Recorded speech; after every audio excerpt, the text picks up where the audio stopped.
Hello and welcome. My name is Alan, and we are looking at more state government and officials for 2025 2026. Today, we are looking at the state of Connecticut. And yeah, starting off here, I just have it pulled up to Connecticut's own website, connecticut.gov, showing the governor, lieutenant governor.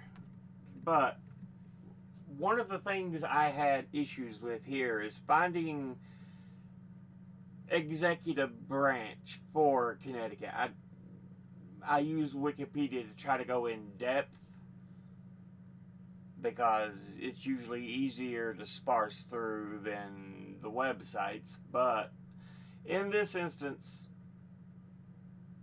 yeah, I couldn't get that information as easily. So, but we're going to read what we have here.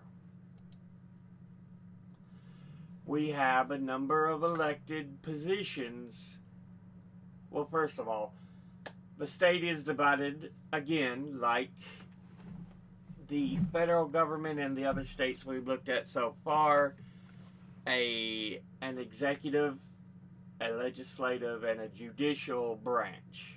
The three-stool system of government.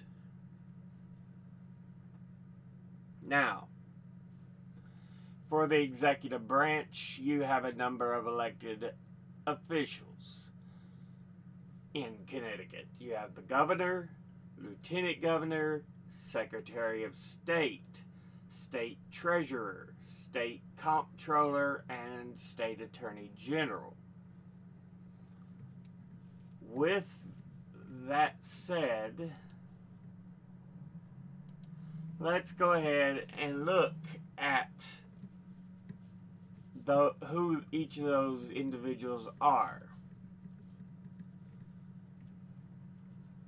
Your governor is Ned Lamont. Your lieutenant governor is Susan Bisowicz. I'm not sure how that's pronounced. My apologies if we're pronouncing it wrong if it is. Your Secretary of State.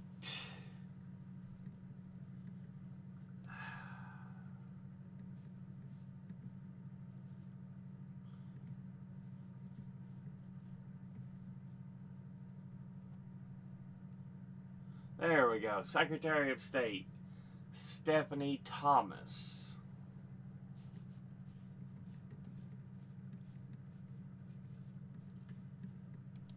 Your treasurer for the state of Connecticut, Eric Russell. Your comptroller for the state of Connecticut, Sean Scanlon. And your attorney general for the state of Connecticut, William Tong. Now, for the governor, there is, as there has been, as we're going to figure out, many of these governments are, state governments are based very much off the federal government. There will be slight changes here and there, but for the most part, they're very similar. But anyway, he has a cabinet as well for the departments. This is the 2017 to 2018 cabinet. Why don't you have the more recent one?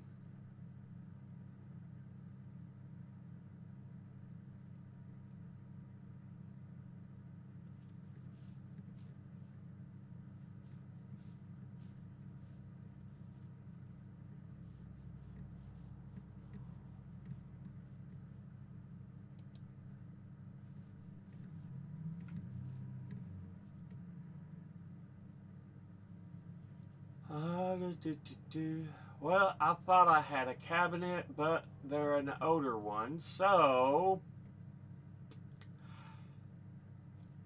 yeah, never mind. What we can do with it, though, we can look at the departments there are. Department of Children and Families, Department of Correction, Department of Developmental Services, Department of Housing, Department of Mental Health and Addiction Services, Department of Public Health, Department of Rehabilitation Services, Department of Social Services, Department of Office of Early Childhood, Office of Policy and Management, and Court Support Services Division.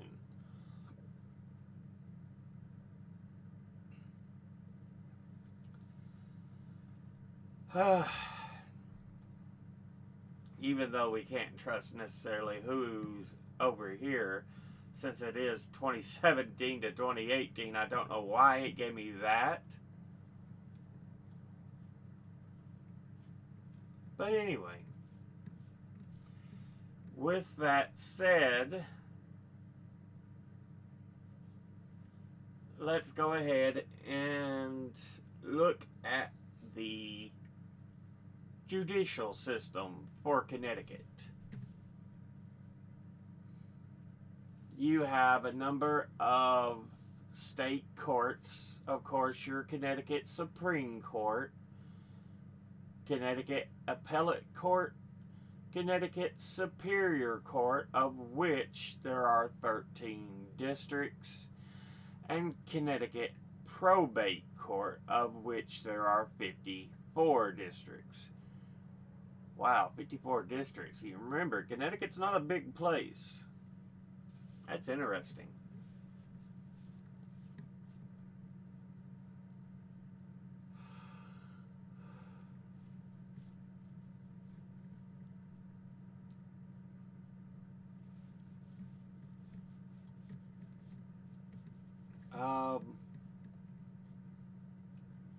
Highest Supreme Court, of course, is the highest court.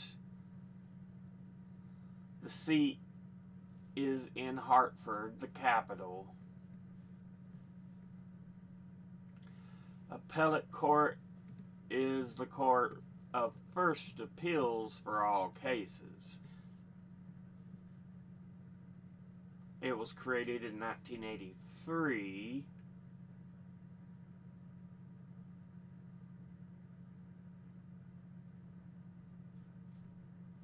And its actual creation required an amendment to the state constitution. Wow.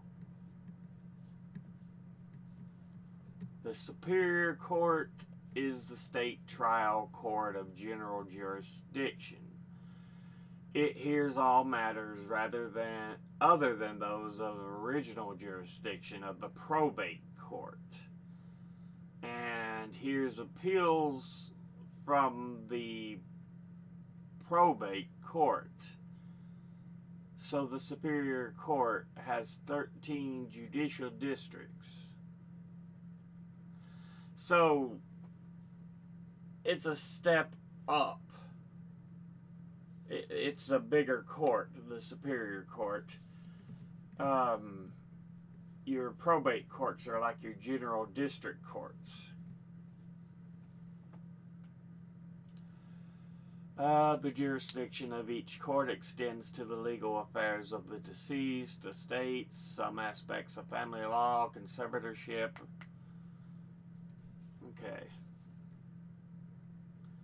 So the probate is more or less your general district courts.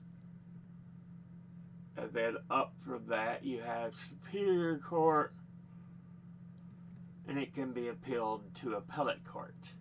Now, normally, I'm guessing it probably can't be appealed to the Supreme Court unless the Supreme Court agrees to take it on, because that's the way it usually works. But again, we're dealing with state governments. It might be a bit different. I'm not sure, but likelihood it's that kind of situation.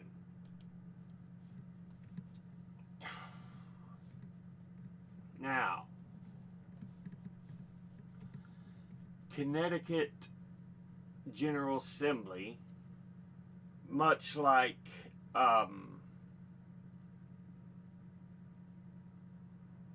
Colorado, they call their legislature the General Assembly.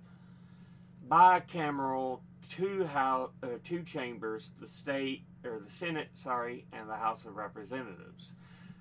Here's Senate President is Susan Bisowicz, which would cut to vote for any tie-breaking votes, and the Senate President pro tempore is Martin Looney. Your House Speaker is Matthew Ritter. Now, altogether, there are 187 members of the General Assembly, 36 senators, 151 representatives. Your current breakdown sits at 25 Democrats and 11 Republicans. So, likely, this individual is caucusing with another group, because this is 6, 10, so he caucuses with Republicans.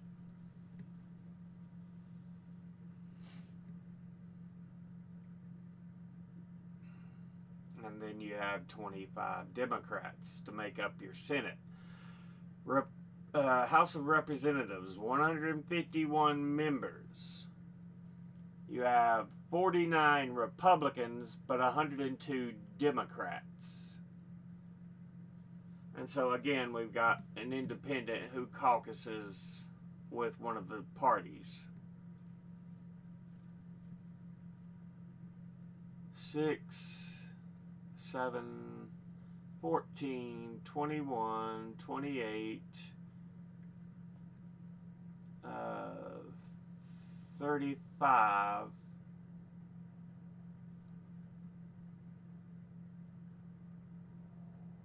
44, 7, 8, 9. So they caucus with Democrats in the House of Representatives.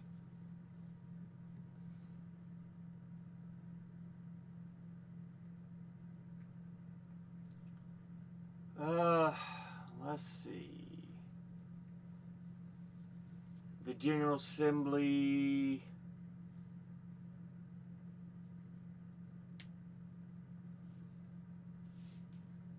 The end of regular session, while they can call for a veto session after the close in order to override gubernatorial vetoes. Which, I don't know if they do that federally, but I know there can be an override of president vetoes. It takes a good number, but yeah, that can happen federally. We are looking at the oldest government thus far of the ones we have looked at in the 1630s. So well before the Declaration and everything.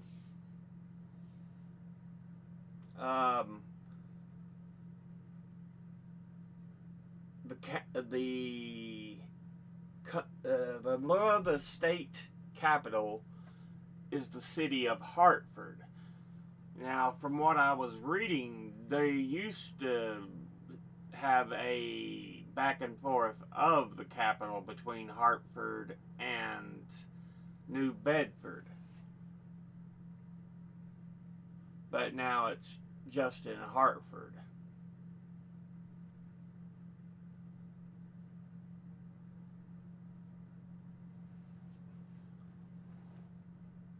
26 committees on the General Assembly.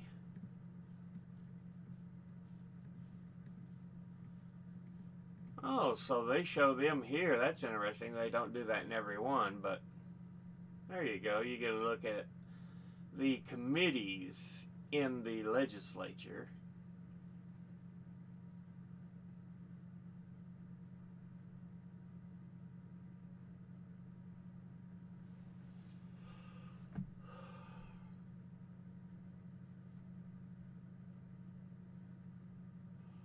They do have subpoena power, so they can bring someone before their assembly and question them.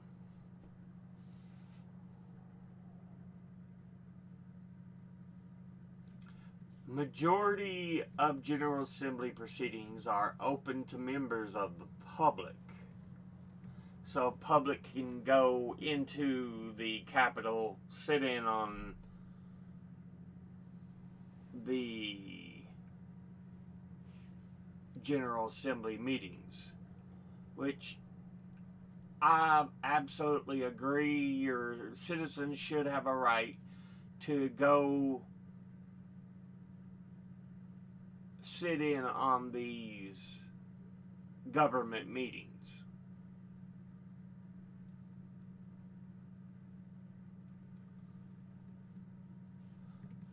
No term limits for members of either chamber.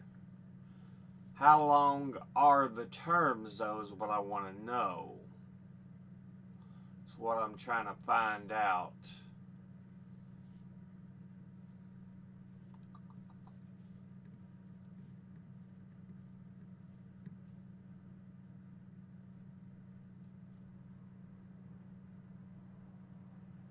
They don't really say. But we know at least there's no term limits. Now, this one for Connecticut, I just don't have near as much information.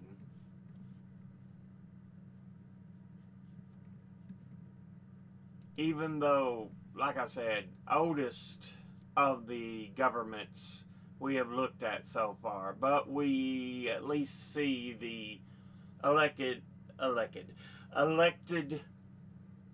executive branch individuals. So yeah, this one's a much more brief video than the others have been, but with that, as always, educate thyself. Think, read, study, learn. Someone tells you something you have trouble believing, ask them to cite their sources. I'll be putting my links and sources in the description box below the video. Thank you all for watching. I'll see you all in the next one. Until then, later.